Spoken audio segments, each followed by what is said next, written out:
Saudara, Roma pasal yang kelima ayat yang kelima, mungkin kita bertanya ya, bagaimana sih kasih Allah itu? Roma 5 ayat yang kelima di sana dikatakan begini saudara, dan pengharapan tidak mengecewakan. Kenapa? Karena kasih Allah telah dicurahkan di dalam hati kita oleh Roh Kudus yang telah dikaruniakan kepada kita. Kasih Tuhan itu sudah dicurahkan bagi saudara dan saya sebagai bukti kasihnya di atas kayu salib. Yesus menyerahkan dirinya sendiri untuk pendamaian bagi dosa kita. Saudara, ini adalah hal yang sangat luar biasa. Kenapa saudara? Karena orang yang paling malang di dunia ini adalah orang yang hubungannya dengan Tuhan itu rusak. Ya, tetapi karena begitu besar kasih Allah akan dunia ini sehingga dia mengaruniakan anaknya yang tunggal supaya barang siapa percaya pada dia tidak binasa karena kita didamaikan dengan Allah.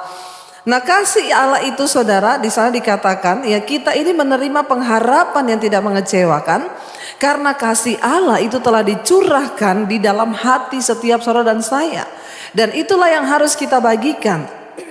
Saya cuma menyimpulkan ada dua hal penting saudara di dalam kasih Allah itu. Ada apa sih di dalam kasih Allah itu sehingga kita harus membagikannya? Saudara, yang pertama, kasih Tuhan itu di dalamnya ada yang namanya penerimaan tanpa syarat. Yesus mati bagi kita bukan ketika kita benar, tapi Yesus mati bagi kita ketika kita berdosa. Itu adalah sebuah penerimaan yang sangat luar biasa ya. Kasih Allah itu ada penerimaan yang tanpa syarat. Di dalam penerimaan itu tentunya ada pengampunan. Bagaimana kita bisa berkata kita bisa membagikan kasih Tuhan kepada orang lain? Ya, caranya satu ya, kita bisa menerima orang lain tanpa syarat dan bisa mengampuni seberat apapun, bahkan seheboh apapun kesalahan yang pernah dia buat kepada kita.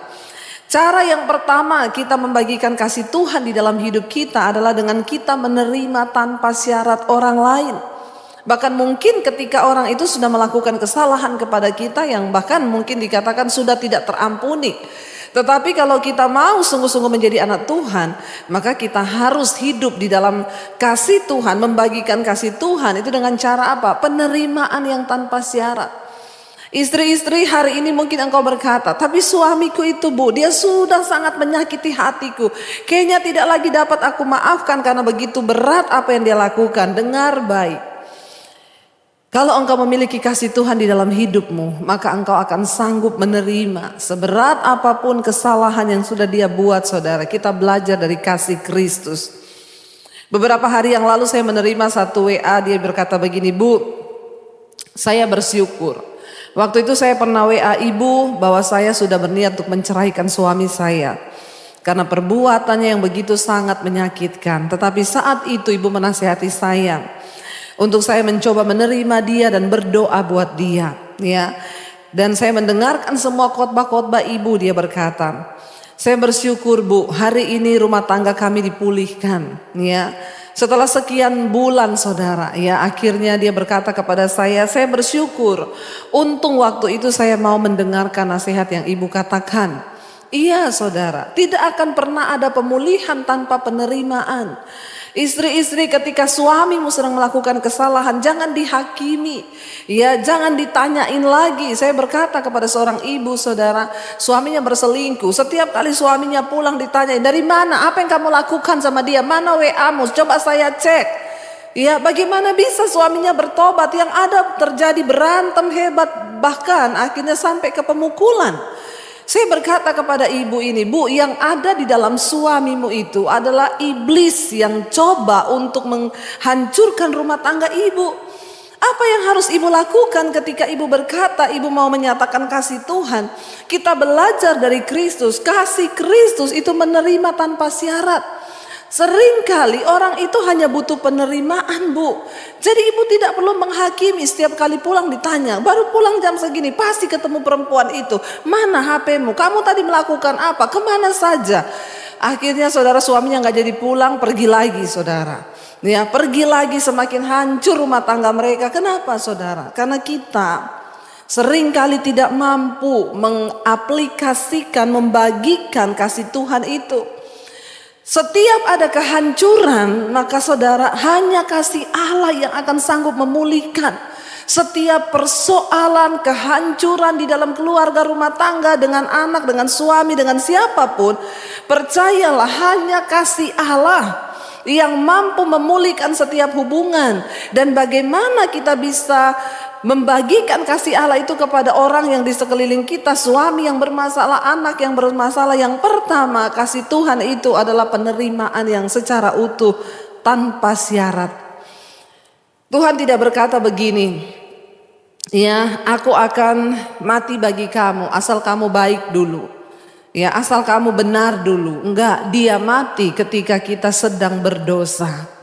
Itu artinya apa? Kasih Allah itu kasih yang menerima tanpa syarat. Dan hari-hari ini itu yang dunia sedang butuhkan, saudara. Ketika anakmu memberontak mungkin. Saya mendengar kemarin ada seorang anak yang dia lari dari rumah orang tuanya. Waktu dia lari dari rumah orang tuanya broadcast ke semua teman-temannya. Diceritakan tentang aib anak ini. Nanti kalau dia datang ke rumahmu, kamu jangan buka pintu. Karena anak ini begini, hidupnya begini, dia jatuh dengan ini, dia melakukan ini, saudara.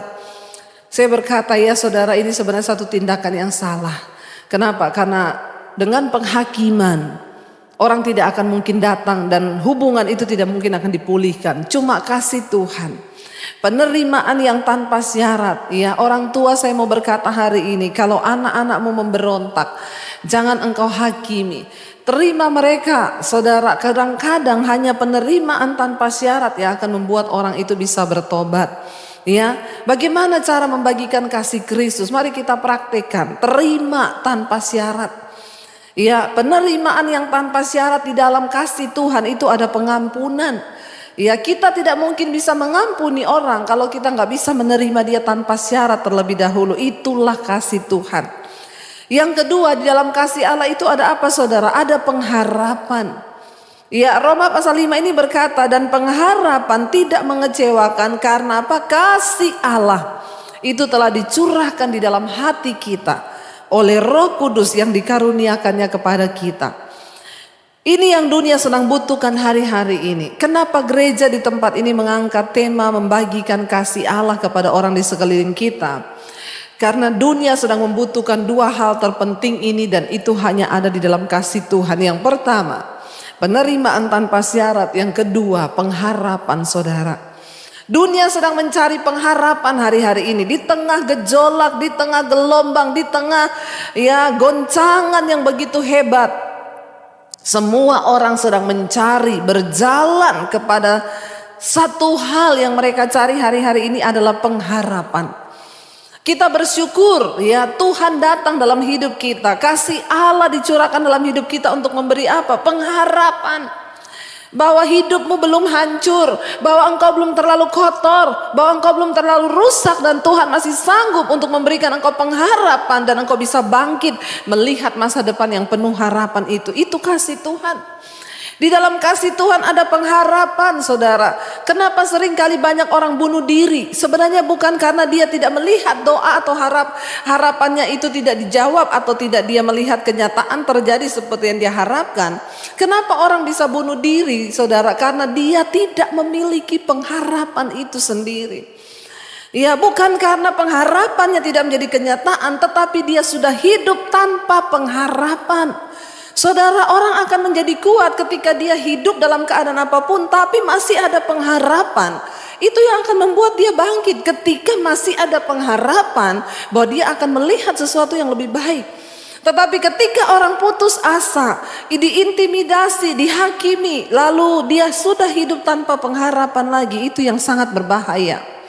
Banyak orang akhirnya putus asa, mundur, bahkan mengambil tindakan, saudara, yang sangat-sangat disayangkan. Kenapa? Karena mereka tidak memiliki pengharapan itu. Tetapi di dalam kasih Tuhan, di dalam Allah itu ada pengharapan. Kenapa kita harus pergi membagikan kasih Tuhan itu? Karena hanya di dalam Tuhan ada pengharapan. Hanya di dalam kasih Tuhan ada pengharapan yang dia berkata, tidak ada keadaan yang terlalu hancur, enggak ada keadaan yang terlalu rusak untuk tidak dapat dipulihkan. Sebab apa? Pengharapan di dalam Tuhan itu tidak pernah mengecewakan. Itulah kasih Tuhan. Yang pertama, saudara, Ada penerimaan dan pengampunan yang tanpa syarat.